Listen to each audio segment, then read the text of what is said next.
Hey, what's up, guys?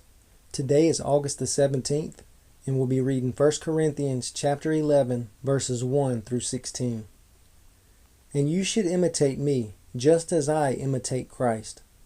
I am so glad that you always keep me in your thoughts, and that you are following the teachings I passed on to you.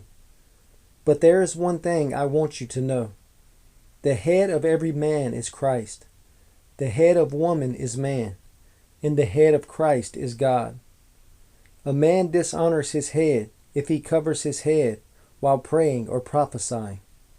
But a woman dishonors her head if she prays or prophesies without a covering on her head.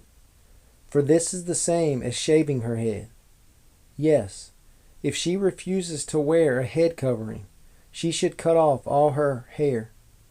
But since it is shameful for a woman to have her hair cut or her head shaved, she should wear a covering. A man should not wear anything on his head when worshiping, for a man is made in God's image and reflects God's glory, and woman reflects man's glory.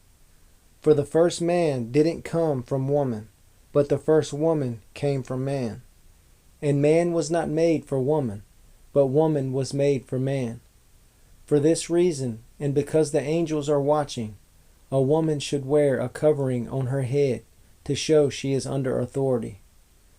But among the Lord's people, women are not independent of men, and men are not independent of women.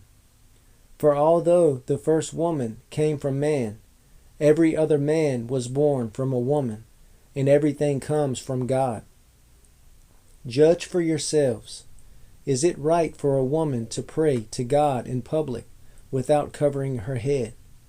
Isn't it obvious that it's disgraceful for a man to have long hair? And isn't long hair a woman's pride and joy? For it has been given to her as a covering. But if anyone wants to argue about this, I simply say that we have no other custom than this, and neither do God's other churches.